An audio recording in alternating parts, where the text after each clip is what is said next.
जमशेदपुर के पूर्व सांसद डॉक्टर अजय कुमार इन दिनों चर्चाओं में बने हुए हैं। दरअसल डॉक्टर अजय कुमार घर से निकलते हैं, फिर लोगों से मुलाकात करते हैं और चाय पर चर्चा कर रहे हैं। इसको लेकर कई चर्चा बना हुआ है कि ये चाय पर चर्चा है या फिर 2024 की चुनाव की तैयारी में डॉक्टर अजय कुमार लग गए हैं। इन चर्चाओं को समझते हैं, इन बातों को और बारीकी से समझने का प्रयास करते हैं। अभी हमारे साथ न्यूज़ टेल के संपादक कुमार कुणाल जुड़े हुए हैं, इनसे सीधा समझते हैं। सर, आपको क्या लगता है डॉक्टर अजय कुमार जिस प्रकार से अब चाय पर चर्चा कर रहे हैं, ये केवल चर्चा है या फिर अब वो तैयारी में लग गए हैं इलेक्शन के? देखिए, जब चाय शब्द का वर्णन होता है तो चाय से राजनीति निकल जाती है। आप किसी भी नुक्कड़ पे जाएं जहां चाय वाला होता है, किसी ठेले पे जाएं तो वहां उसके आसपास आपको, उसके इर्द गिर्द आपको राजनीतिक बातें बहुत ज़्यादा सुनाई देंगी। उस तरह के लोग वहां जमा होते हैं, जमावड़ा होता है। और जहां तक अजय कुमार की बात है, अब जो आप कह रहे हैं, तो अजय कुमार जिस तरह से सक्रिय हुए हैं पिछले कुछ दिनों से, उसे देखकर ये स्पष्ट तौर पे कहा जा सकता है कि तैयारी में तो वो हैं, क्योंकि अचानक से उनका आना, लोगों से मिलना, उनकी तैयारी कहीं ना कहीं दिखती है। क्योंकि लोकसभा 2011 में जब लोकसभा के उपचुनाव हुए थे तो अजय कुमार यहाँ से सांसद बनकर जीते थे।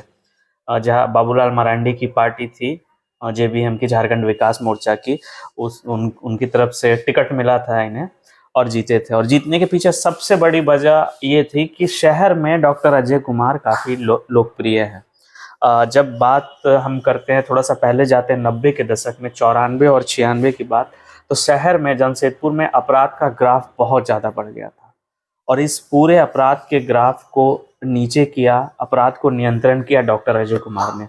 और उनके काम की तारीफ इतनी हुई थी कि जब वो 2011 में चुनाव लड़ते हैं तो जनता उन्हें समर्थन करती है, उनका सम्मान करती है और सम्मान स्वरूप उन्हें जिताकर लोकसभा भेजती है।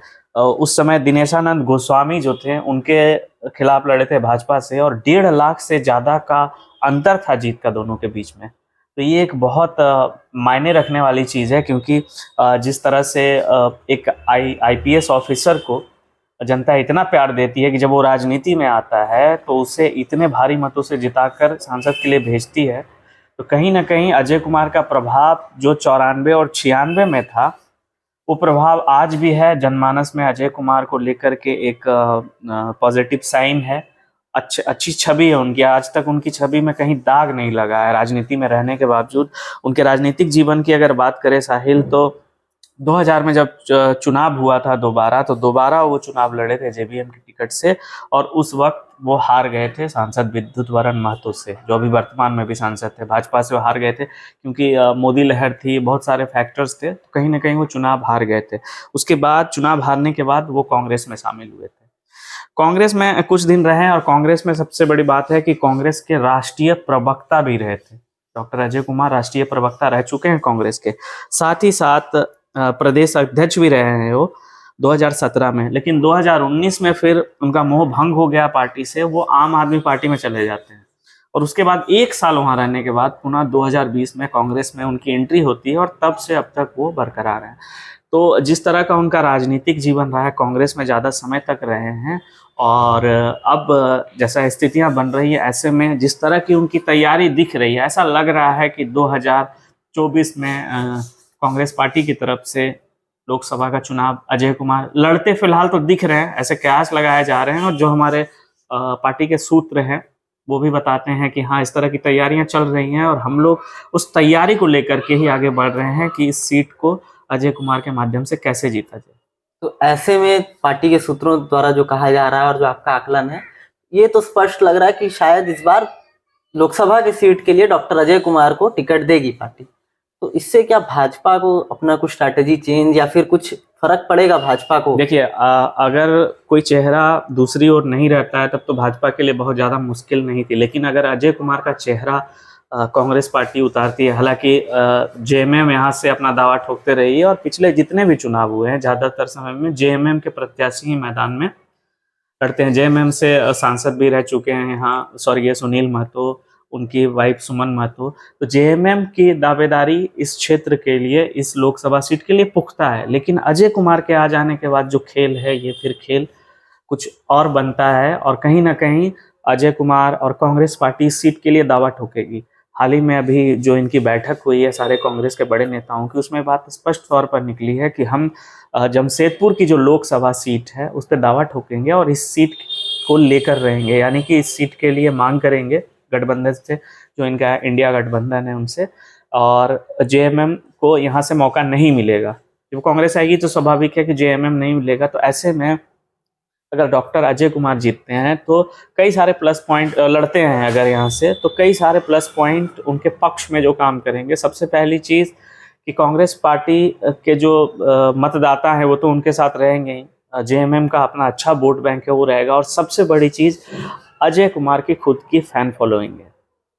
उनका जो जिस तरह की कार्यशैली रही है और जिस तरह का व्यक्तित्व रहा है उनका, तो उसको लेकर के भी खासे लोग प्रभावित होते हैं, युवा प्रभावित होते हैं। तो उनका एक अलग वोट बैंक है जिसका फ़ायदा उनको कहीं ना कहीं मिलेगा। और ऐसे में अगर अजय कुमार आते हैं तो भाजपा के लिए ये खतरे की घंटी है, क्योंकि अजय कुमार ऐसे प्रत्याशी हैं जो कड़ी टक्कर दे सकते हैं, और बहुत अच्छे तरीके से अगर सारी तैयारियां रही और सब कुछ जिस हिसाब से चीज़ें चल रही हैं, तो ये सीट कहीं ना कहीं भाजपा की झोली से, खेमे से निकलती हुई भी दिख सकती है और कांग्रेस इस पर कब्जा कर सकती है, क्योंकि अजय कुमार वो चेहरा है जो यहाँ से कांग्रेस को सीट दिलाने में सक्षम है। शायद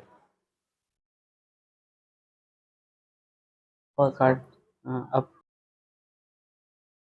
जी हाँ, तो आज हमने समझने का प्रयास किया और जो बात निकल कर सामने आ रही है कि ऐसा कयास लगाए जा रहे हैं कि हो सकता है आने वाले समय में 2024 में इंडिया गठबंधन की सीट जो है जमशेदपुर सांसद के लिए डॉक्टर अजय कुमार उससे खड़े होंगे, और अगर वो लड़ते हैं चुनाव तो ऐसे में भाजपा के लिए मुश्किल हो सकती है, जैसा कि संपादक हमारे कुणाल कुमार जी ने बताया, क्योंकि अपना एक फैन फॉलोइंग है डॉक्टर अजय कुमार का, और जैसी उनकी छवि रही है और एक बार वो जीते भी हैं तो ऐसे में कड़ी टक्कर वो भाजपा को दे सकते हैं।